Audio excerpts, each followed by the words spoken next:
Bonjour, c'est Dr Guerré, neurochirurgien au CHU de Batna.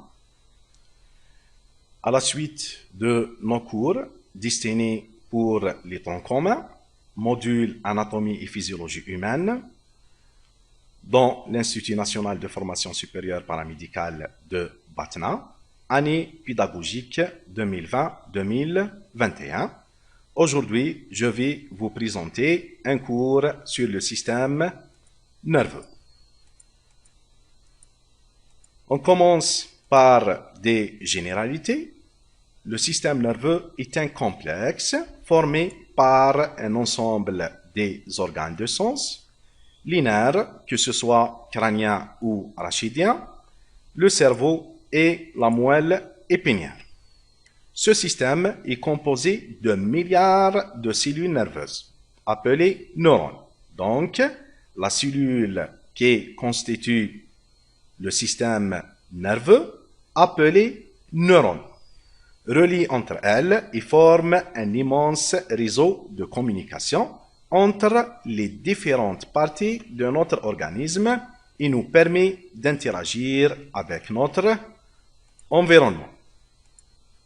Toujours avec les généralités, le système nerveux est organisé en trois principaux systèmes qui sont le système nerveux central, constitué par l'encéphale et la moelle épinière, le système nerveux périphérique formé par les nerfs crâniens et rachidiens, et le système nerveux autonome des végétatifs,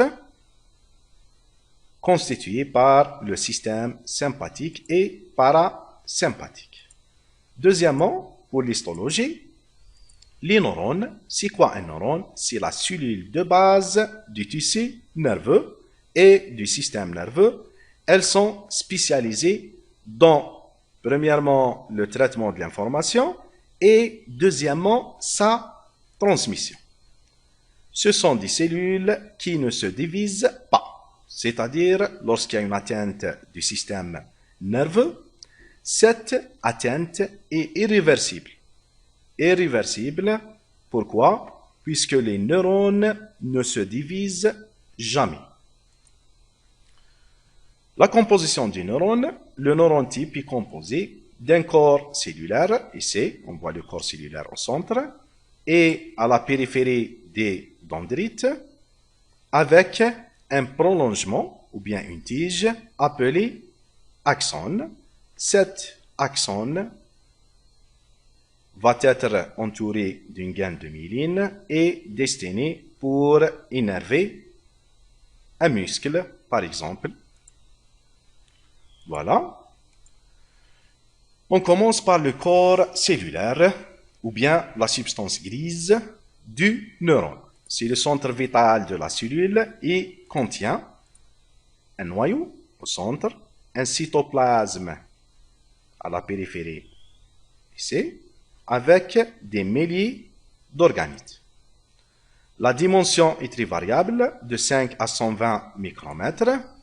La forme est aussi variable, peut être périforme ou pyramidale. Les dendrites, c'est quoi une dendrite? C'est l'arborisation fine et courte qui se termine en ramification en genre dentin. Voilà, à la périphérie du corps cellulaire, on voit la dendrite qui a une forme ou bien en genre dentin.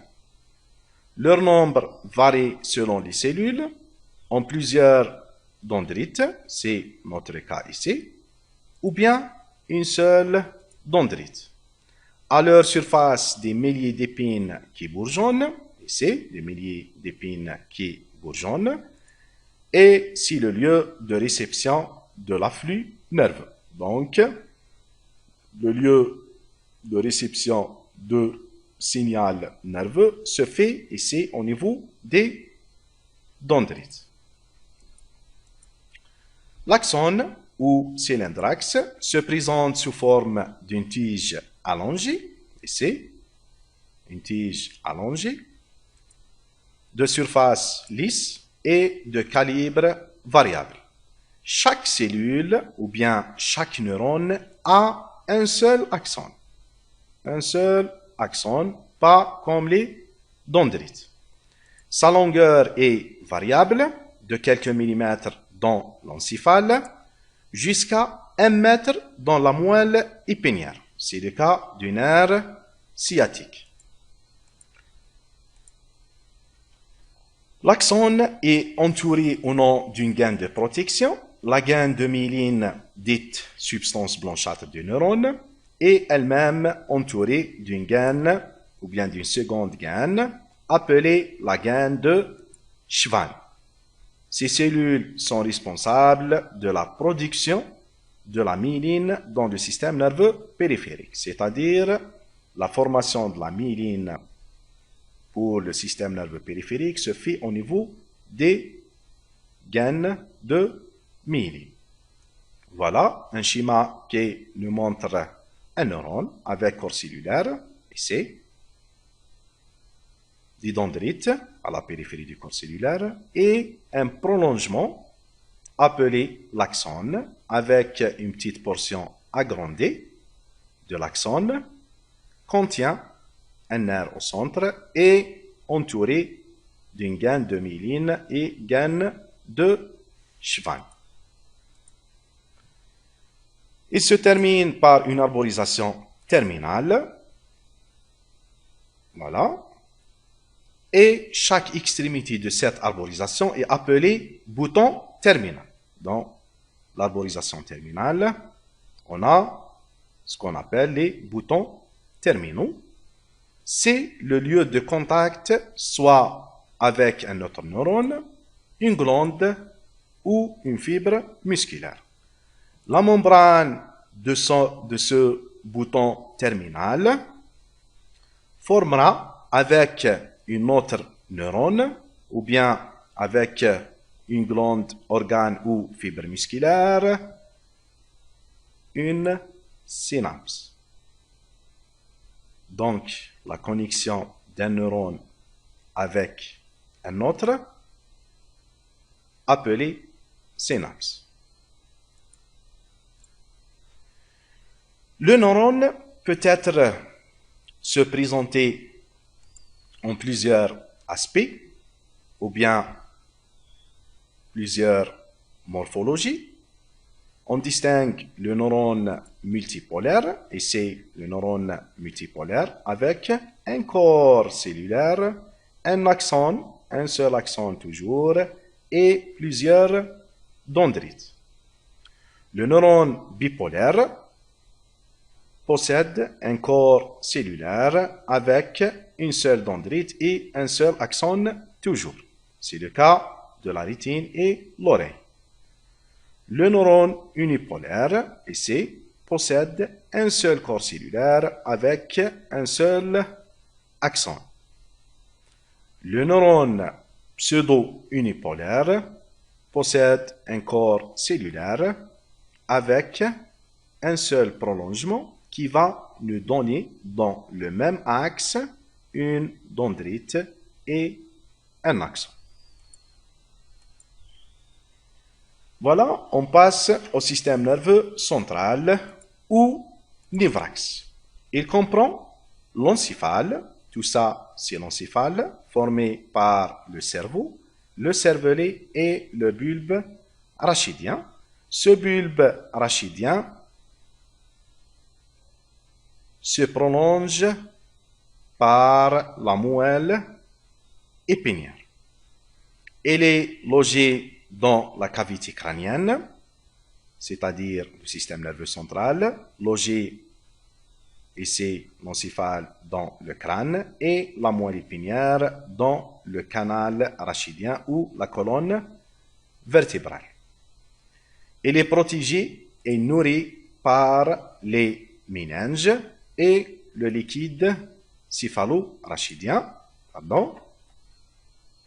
Le système nerveux central est protégé et nourri par les méninges et le liquide céphalo-rachidien. Voilà, on commence par la moelle épinière. C'est quoi la moelle épinière? C'est le prolongement du bulbe arachidien. Est un cordon blanc de 1 cm de diamètre et de 50 cm de longueur, a deux fonctions principales. Premièrement, le transport des influx afférents et efférents entre le système nerveux central et le reste de l'organisme. Et deuxièmement, c'est le traitement de l'information par ce qu'on appelle le réflexe ou bien l'arc réflexe médulaire.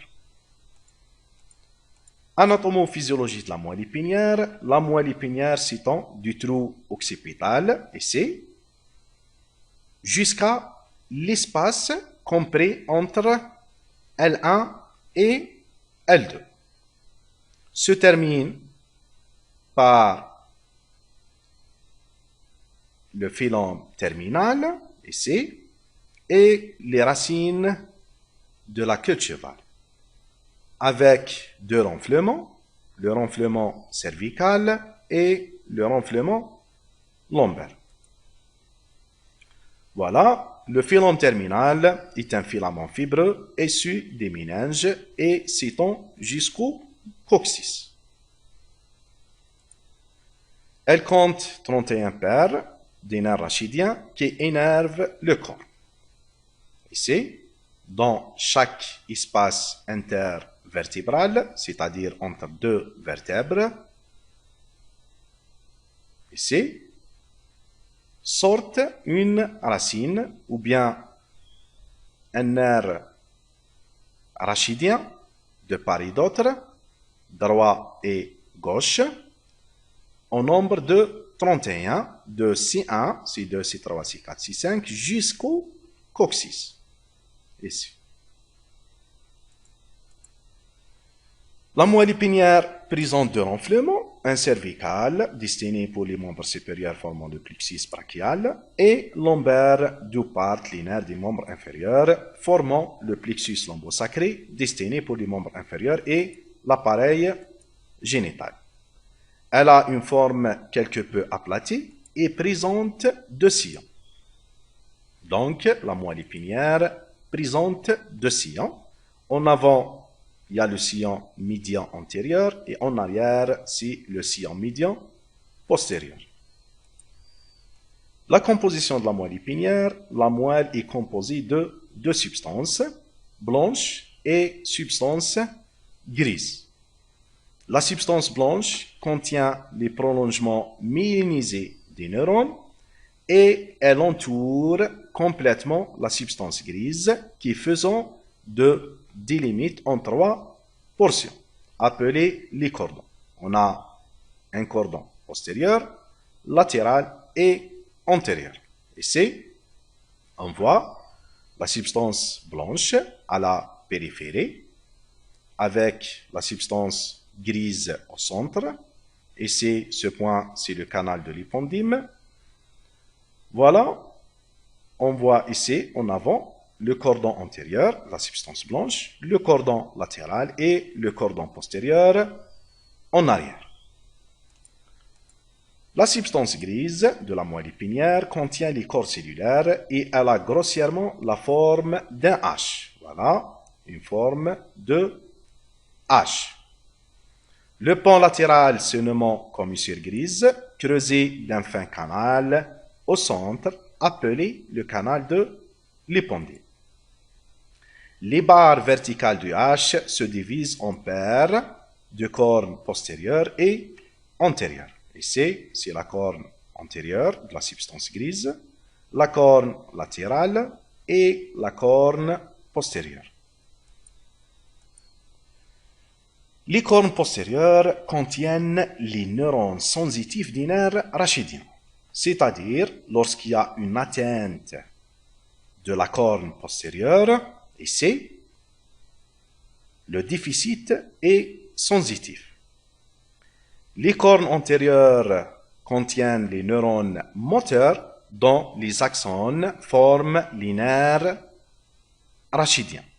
C'est-à-dire, lorsqu'il y a une atteinte ici, au niveau des cornes antérieures, le déficit est moteur.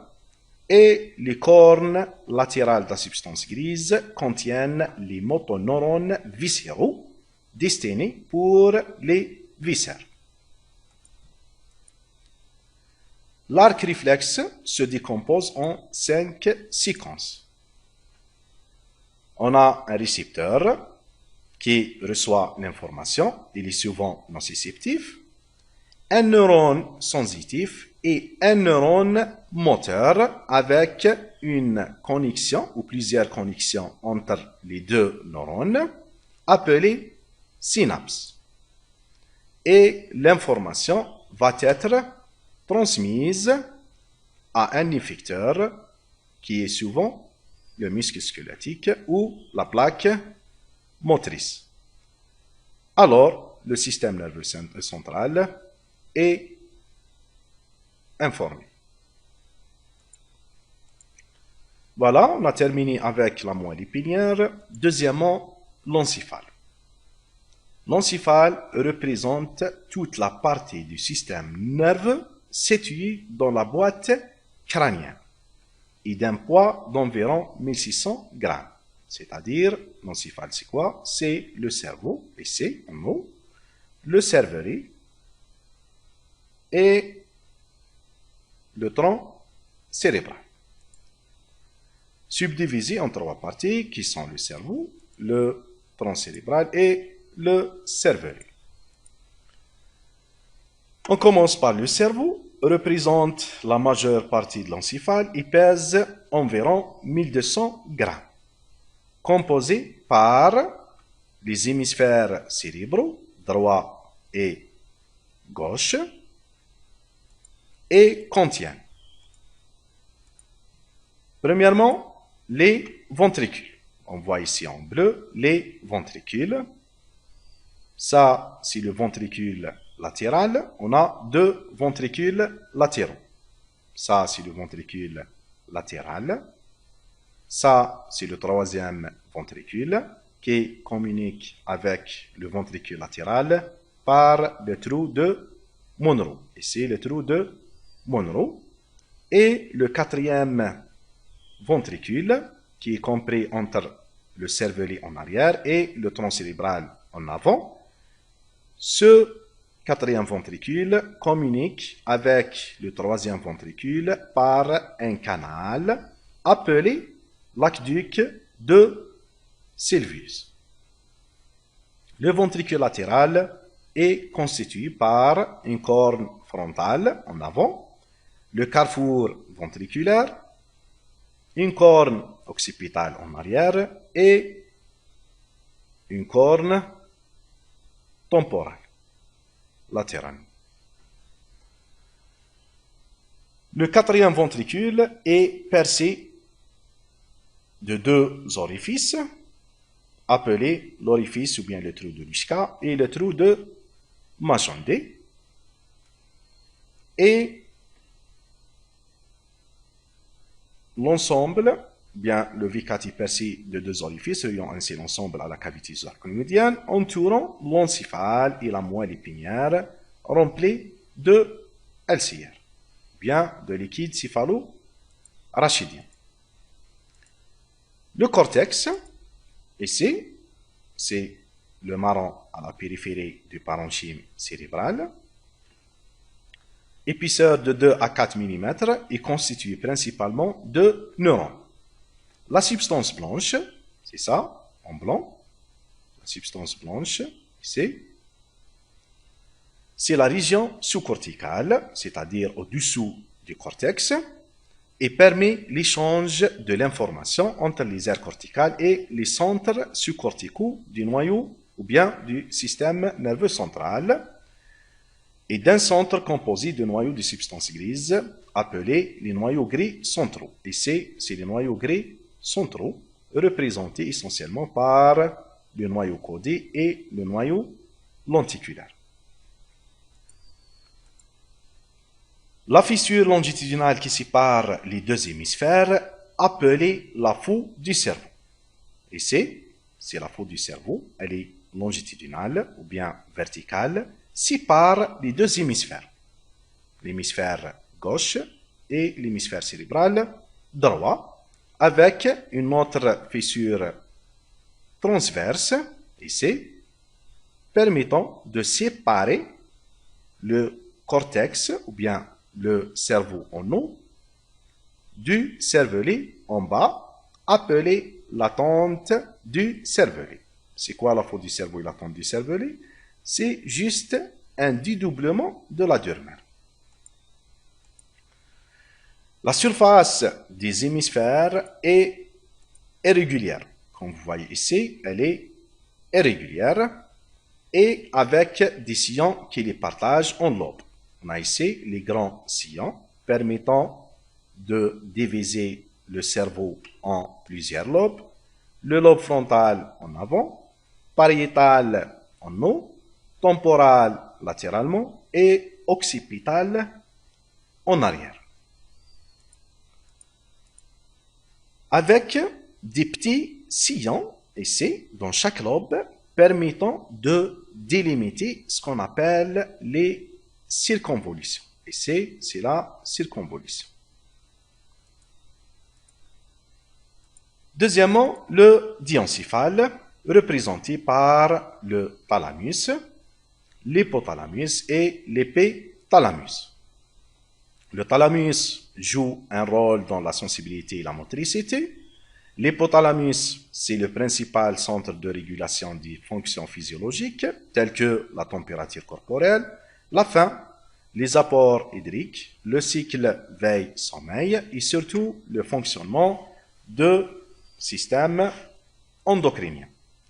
L'hypothalamus, son rôle reste encore mal défini et sécrétant la mélatonine qui participe au cycle veille-sommeil.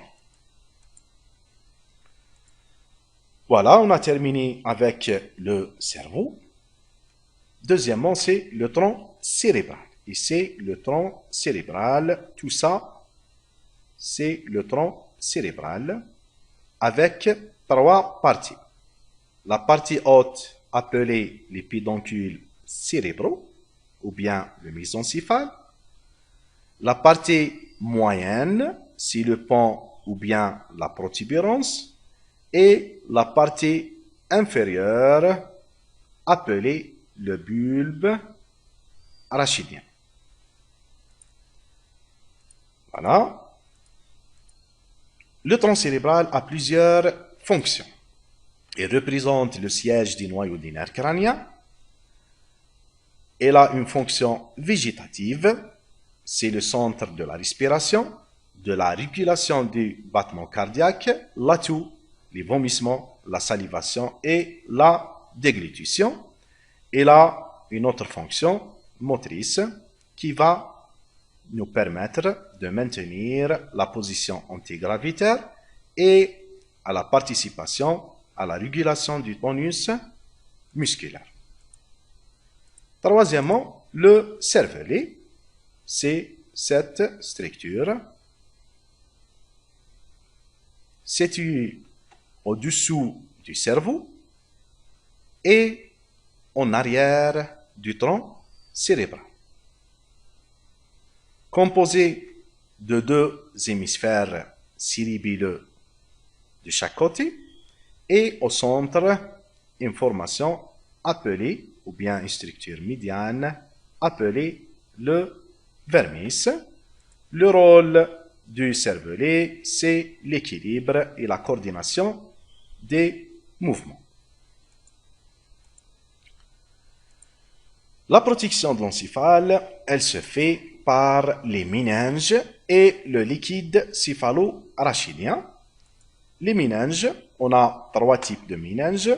Premièrement, la durmère possède des couches externes et internes. La couche interne est en contact direct avec l'arachnoïde, qui est la deuxième couche. L'arachnoïde est une membrane située sous la durmère et qui est constituée de deux membranes. Une membrane directement en contact de la durmère, dite externe, et une deuxième couche sous-jacente. Entre les deux membranes, ou bien les deux couches de l'arachnoïde, circule le liquide céphalo-rachidien.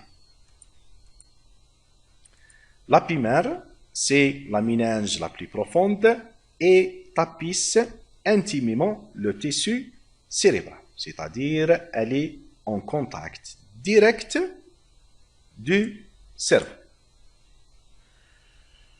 Le liquide céphalo-rachidien, ou bien le LCR, est un liquide transparent, clair, eau de roche. Il y a en permanence 80 à 150 ml de LCR renouvelés 3 à 4 fois par jour, c'est-à-dire la quantité sécrétée de LCR dans toute la journée, dans les 24 heures, c'est à peu près entre 450 et 500 ml. Le LCR est sécrété essentiellement par les plexus choroïdes, dans 80%, et les cellules qui tapissent les parois des cavités ventriculaires, dites les cellules épendymères.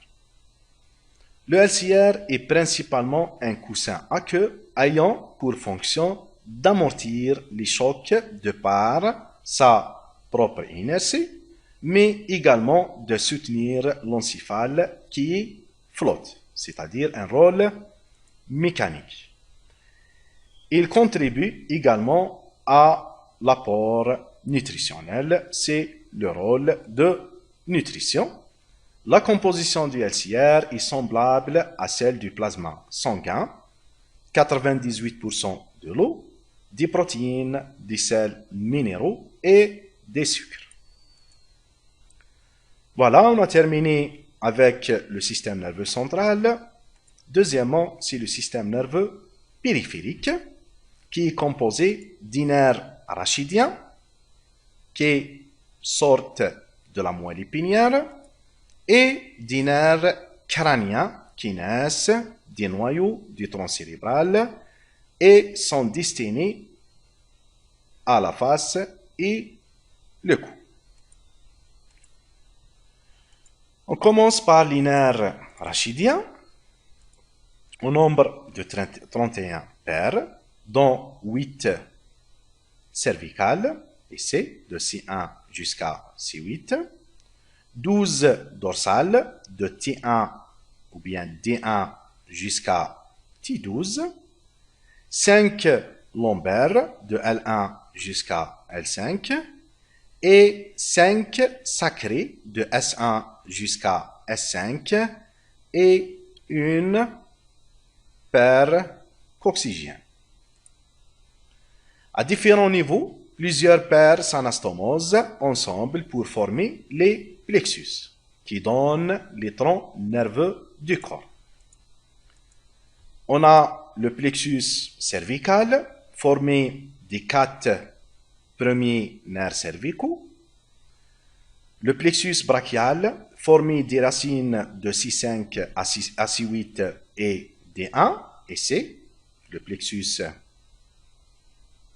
brachial, qui va donner par la suite les nerfs radial, médian et cubital, permettant l'innervation du membre supérieur. Le plexus lombaire, formé des racines de L1 jusqu'à L4 et se termine par le nerf crural.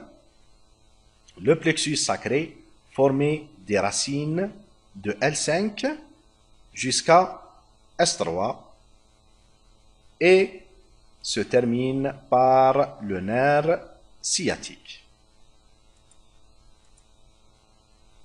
Deuxièmement, les nerfs crâniens. Les nerfs crâniens sont ainsi nommés parce qu'après être sortis de l'encéphale, ils traversent tous les orifices creusés dans la paroi osseuse du crâne. Leur disposition est bien entendu bilatérale et symétrique. Ils forment des paires crâniennes. C'est comme les nerfs rachidiens. Dans chaque nerf, on a 2. Donc, une paire. Un nerf droit et un nerf crânien gauche. On les numérote de 1 jusqu'à 12, d'avant en arrière. On a ici c'est le nerf olfactif, le nerf ou bien le premier nerf crânien, droit et gauche, responsable de l'odorat ou bien l'olfaction et destiné pour le nez. Le deuxième nerf crânien, c'est le nerf optique, responsable de la vision, destiné pour le globe oculaire. Le troisième et le quatrième et le sixième nerf crânien, dites les nerfs oculomoteurs. Les nerfs oculomoteurs. Dans le troisième nerf crânien, appelé le nerf oculomoteur commun. Le quatrième, c'est le nerf pathétique ou trochléaire. Et le sixième, c'est le nerf oculomoteur externe. Ces nerfs sont destinés pour la motricité de l'œil.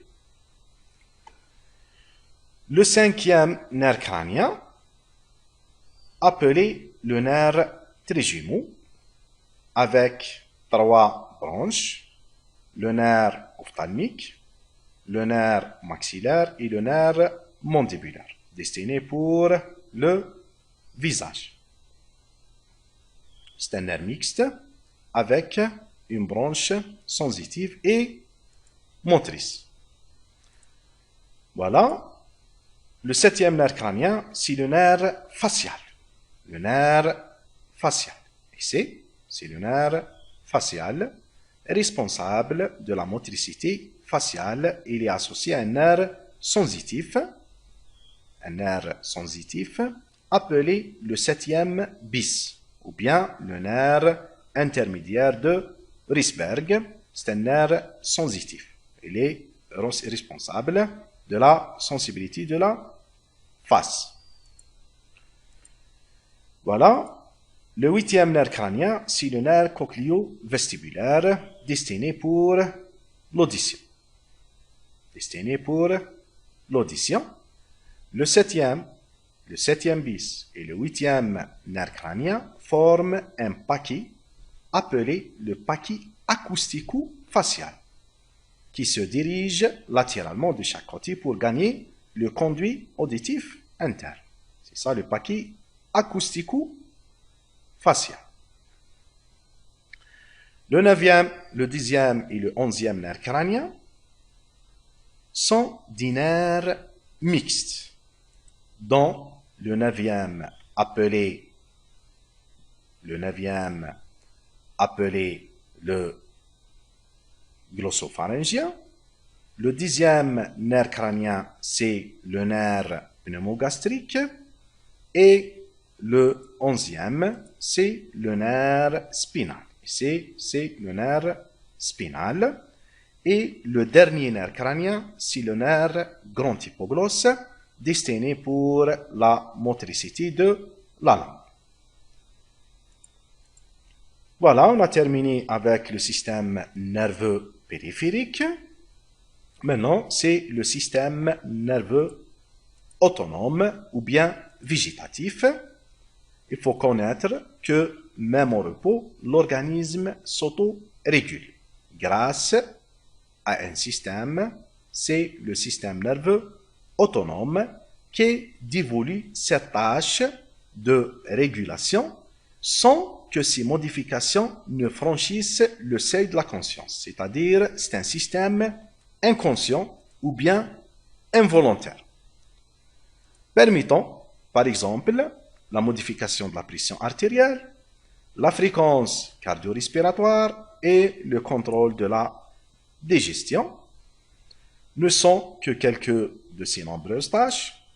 Et on a deux systèmes ici, dans le système nerveux autonome, un système désympathique et un autre système, c'est le système parasympathique.